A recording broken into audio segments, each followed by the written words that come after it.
Okay, guys, welcome back. I am doing the first installment of Jack's story in the evening, as I said this morning that I was going to do. And so that looks set up. And so without further ado, we will do Jack's story, chapter 6 and 7. Okay. Chapter 6, The Bribe. Parents certainly... Oh, goodness me. Okay. Sorry. It's always something that I've forgotten. This time, it's my specs. Okay. So. All right. Let's try again. Righty-ho. Chapter 6, The Bribe. Parents certainly were good for some things. Elaine Summerfield knew she owed a huge debt of gratitude to all the parents who had supported the camp with donations of food and equipment and with on-site assistance, both in the kitchen and with outdoor activities. She could not have run the camp without them. Just a handful of parents had stayed on Friday night, and although all she wanted to do after she'd settled the students down to sleep was flop into bed exhausted, she dragged herself into the hospitality area to socialize. Mynheer de Villiers handed her a large glass of wine. "Well, you proved me wrong," he said with a big smile. "I'd say the camp was a huge success. Congratulations." Before she had time to reply, Mr. and Mrs. Shongwe came up to where they were sitting. Mrs. Shongwe, Zachary's mother, was a cheerful woman who had been a tower of strength to Elaine. She introduced her husband Lucien, who had arrived with some bottles of the finest whiskey, brandy, and gin, as well as Elaine's favourite white wine. Mr. Shongwe was a tall, attractive man with a confident manner.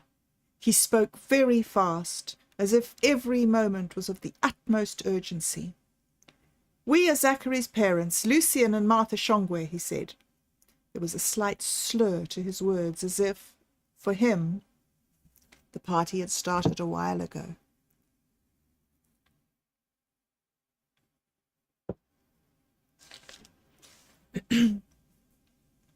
"Yes, I believe we met on orientation day," Mynheer de Villiers said, a cordial note in his voice, as he stood and shook hands. Oh dear.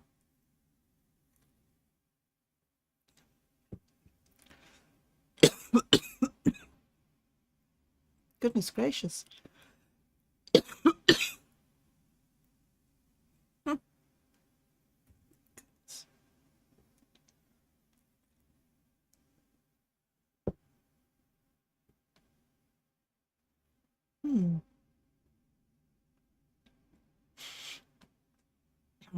"Yes, I believe we met on orientation day," Mynheer de Villiers said, a cordial note in his voice, as he stood and shook hands.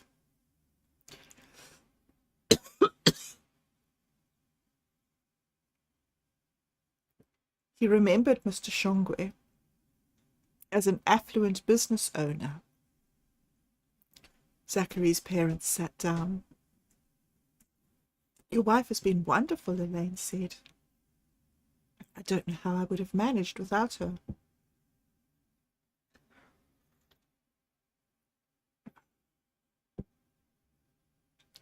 "We're very pleased with the school," Mr. Shongwe said, disregarding Elaine's praise for his wife.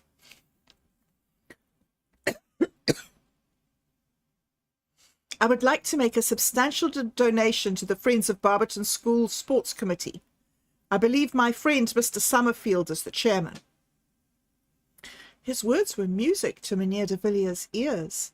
The school was in dire need of money to pay for the planned extensions and renovations that were vital if it hoped to keep its position as the premier sports school in the Lowveld. They competed with the much richer schools of Nelspruit.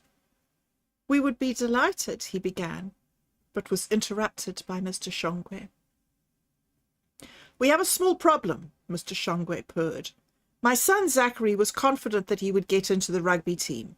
It has always been his dream." Mynheer de Villiers was taken aback. "I'm sure Zachary is an excellent player," he said tactfully, "but you must realize that he's new to the school, and this year's rugby team is already established." "Quite so," Mr. Shongwe said. "You do have an excellent reputation." "We do, and we're very proud of it. A donation from you would be a tremendous asset. We find ourselves in need of more bleachers to accommodate the great influx of new students. The old bleachers are scheduled for repair and renovation." "What are bleachers?" Mr. Shongwe asked. "Spectator seats," Mynheer de Villiers said. "The seating area is very old." Spectator seats refers to any type of seating designed for people to watch an event, performance, or activity. Stop it. Goodness, what a random thing. Sorry. My phone just decided to join in the conversation. "Spectator seats," Mynheer de Villiers said. "The seating area is very old. The school is growing in numbers at an alarming rate, so our facilities need to grow with it. Not to mention our desperate need for a new announcer's box in the sports pavilion with all the mod cons. I'm afraid our loud hailer days are over. This, of course, is our current project." "Well," Mr. Shongwe said, "I can provide workers to assist with the building if you require it. All dependent on Zachary getting his place on the rugby team." Mynheer de Villiers was silent, looking at Mr. Shongwe in disbelief. Mr. Shongwe gave his wide smile once again. "I'm prepared to make a sizable donation to enable you to upgrade as you have planned." Mynheer de Villiers drew himself up. "I'm afraid that's not how we do things here." His tone was icy. "Quite so," Mr. Shongwe agreed with the same wide smile. "But the way I do things is different. My way is no place on the team, no donation. Think about it, please." Mynheer de Villiers gave him a look that would have quelled many a strong man, but Mr. Shongwe remained oblivious. He and his wife sat a few moments more, waiting for a response. When none came, they moved away.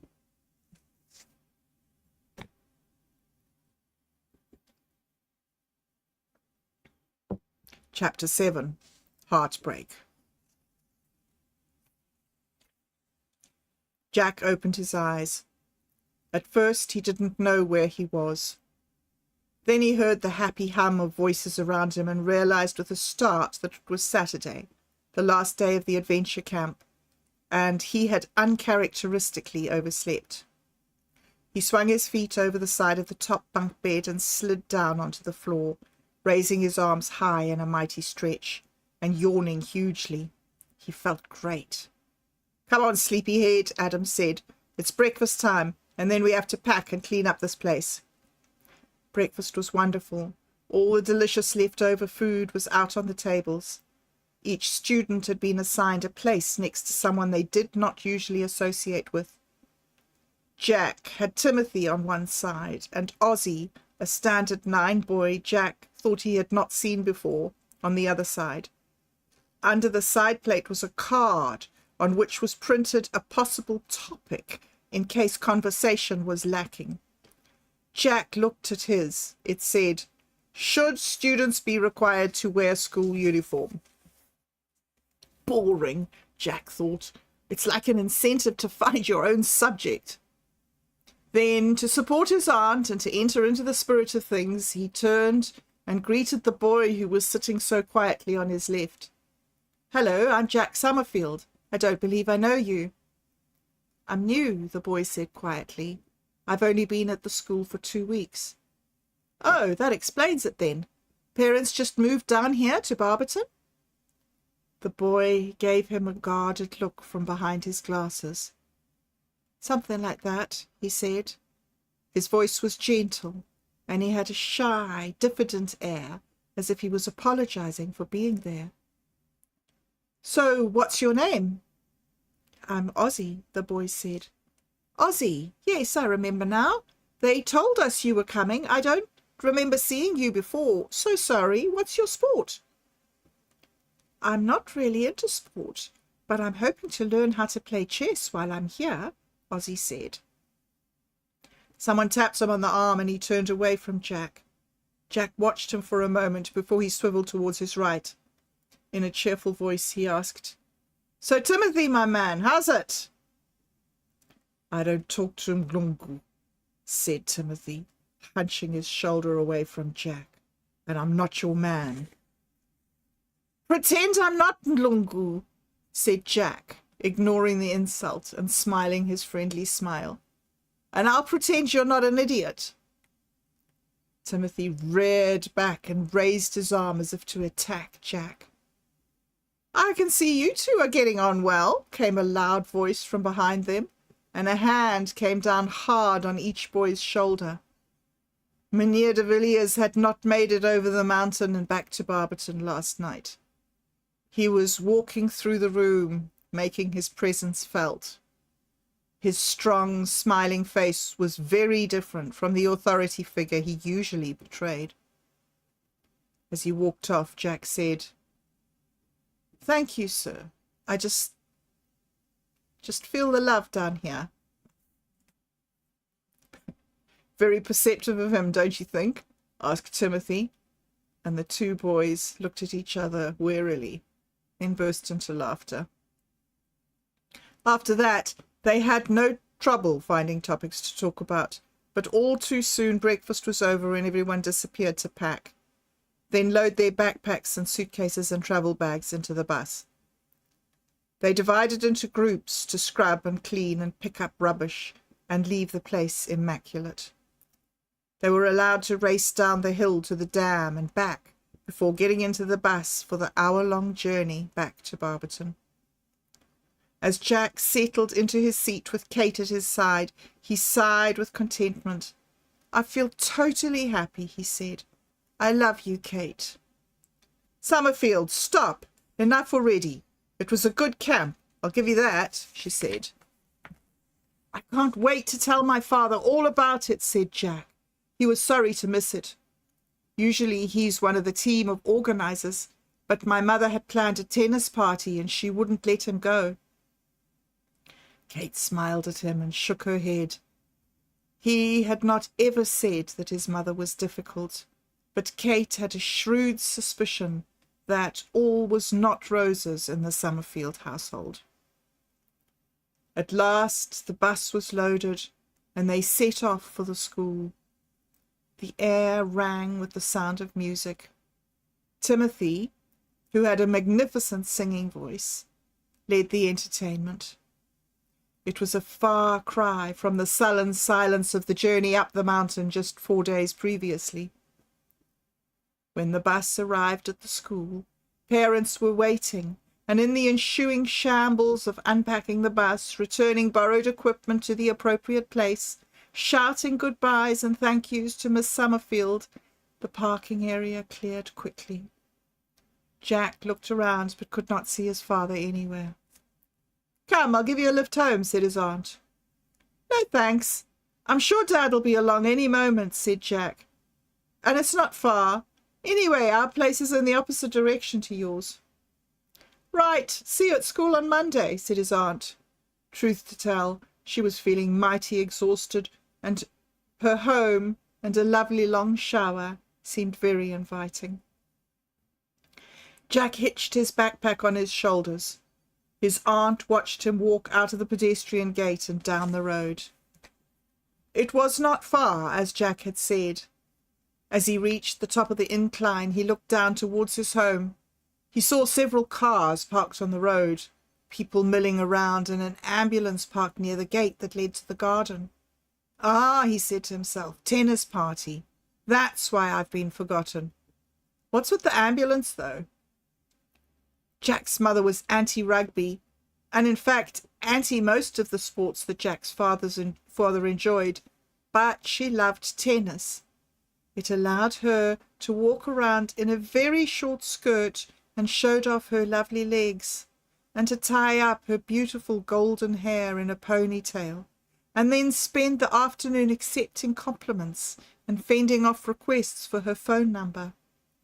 For indeed Rose Summerfield was a stunning beauty from the top of her golden head to her tiny but beautiful feet. As Jack made his way down the road, groups of people passed him, talking in low voices. A man called out to him, "Did you hear what happened? Someone dropped dead on the tennis court.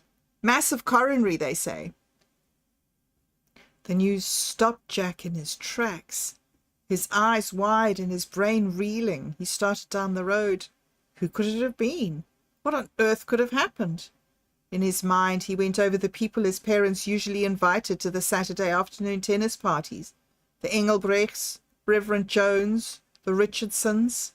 He set off running, just in time to see a police van pulling away from the curb.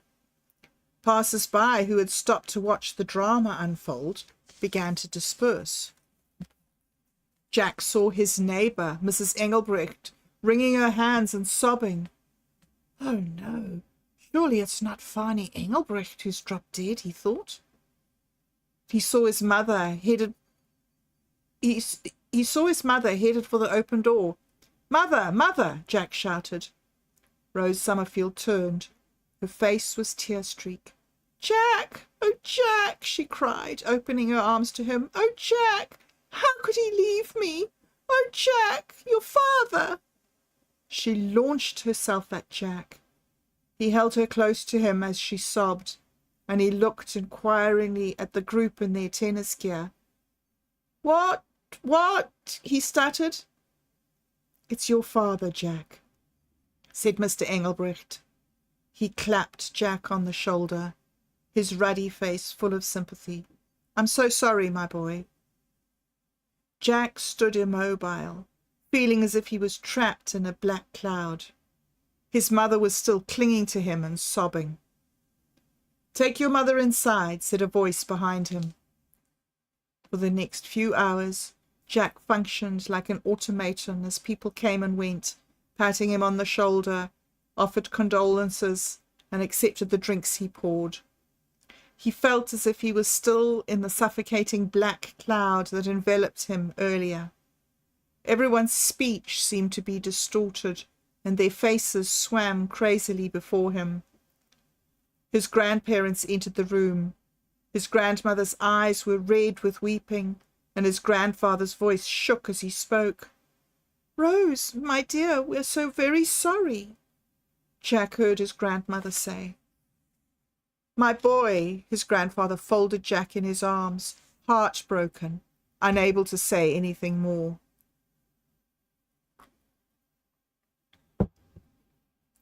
"Granddad," Jack said, as the sobs rose in his throat. They hugged each other, reeling in disbelief. Rose, on her part, had no insight into how this tragedy was impacting anybody but herself. She sobbed, and Glynis held her, stroking her hair. "Guy," Glynis said, and Guy turned and put his arms around both the women. Meneer and Mevrouw Groenewald, Kate's parents, entered the crowded room. Kate was with them, and she slipped her hand into Jack's. "My mom's brought you a lasagna and salad for supper. We've put it in the kitchen." She withdrew her hand as her father came up to them. "Can we do anything to help?" Meneer Groenewald asked, his voice deep with compassion. Normally Jack was a bit in awe of Meneer Groenewald. He was a very strict father and disapproved of the relationship between Jack and Kate. He said they were far too young to see each other exclusively, and only ever allowed them to go out in a crowd. To date, Jack had not seen a glimmer of a friendly face from him. Jack opened his mouth to reject the offer of help, but as he looked around the room and heard the level of noise and saw the number of well-wishers, his eyes filled with tears. He took a step towards Meneer Groenewald. who put a strong arm around Jack's shoulders. "Walk with me. Let's go out in the garden for a moment." They walked around the lawn. The night air was cool on Jack's face. "It's a bad business, but my best advice to you right now is to brace up, my boy. You're going to have to take charge here," Meneer Groenewald said. "I can't," Jack said. Yes, you can. That's what your father would want. I will help in any way I can." Meneer Groenewald's calm manner and his strong arm on Jack's shoulders had a strengthening effect on Jack. "Let's go back inside and see what's happening there," he said. Inside, Jack's mother was sobbing inconsolably, a glass of wine in her hand. "Do you think you could get everyone to go home?" Jack asked. "I think my mother is going to lose it quite soon. I should get her to eat something and perhaps go to bed." Jack never knew how Kate's father managed it, but in a short space of time, the friends and neighbours had left.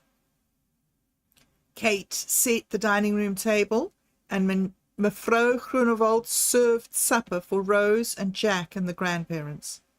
They all said they couldn't eat a thing, but somehow were coaxed into making a good meal of it. Meneer Groenewald gently pulled Guy Summerfield aside. "Dr. van der Westhuizen phoned me and asked me to check up on Rose. She might need something to help her sleep. One of the perks of being a pharmacist is that I can do that for her. I'm going to go up to the pharmacy now and get what he prescribed." As Meneer Groenewald opened the front door and went out, Elaine Summerfield walked in. "Oh, God, no, so it's true," she said, when she saw the startled faces gazing up at her. "No one told me. I heard it from the neighbours." She burst into tears. "Oh, darling girl, I'm so sorry," said her mother, going to Elaine and holding her in a loving embrace. "We were trying to ring you."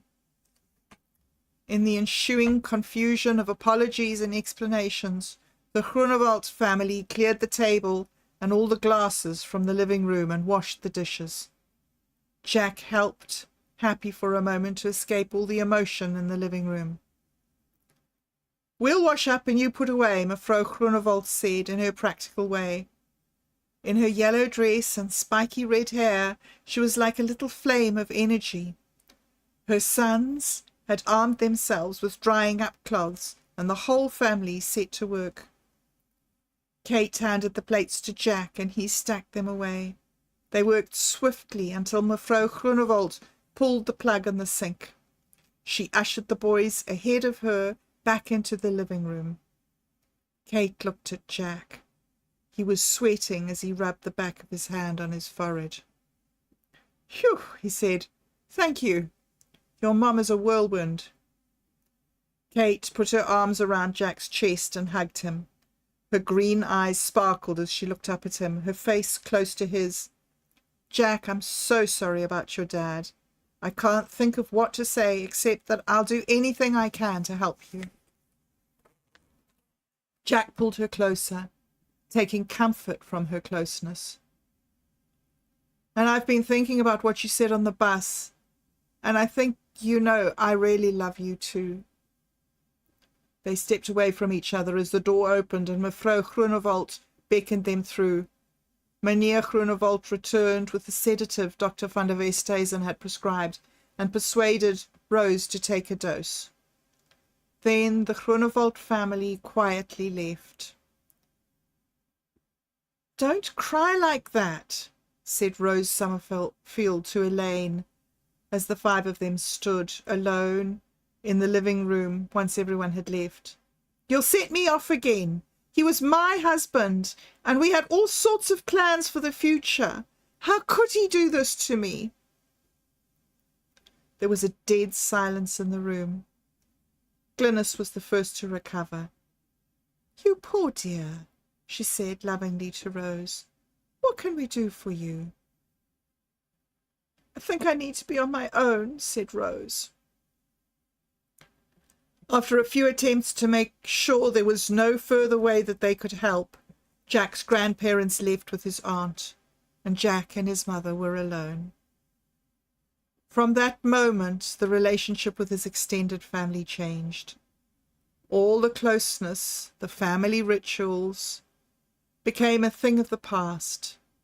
His mother detached herself from her in-laws and clung only to Jack. She had been drinking steadily all afternoon, and Jack could see that she was more than ready to go to bed. She would not move, however, and Jack sat with her, numb and disbelieving, for another hour, listening to her ramble on about his father. He eventually managed to help her up the stairs and into bed. Only then could he go to bed himself and sob himself to sleep. Okay. Awesome. That was very sad. But that was the chapters for tonight. So I hope you enjoyed that. It was good to be here, get some time. And yep. I'll be back again tomorrow for the next chapter.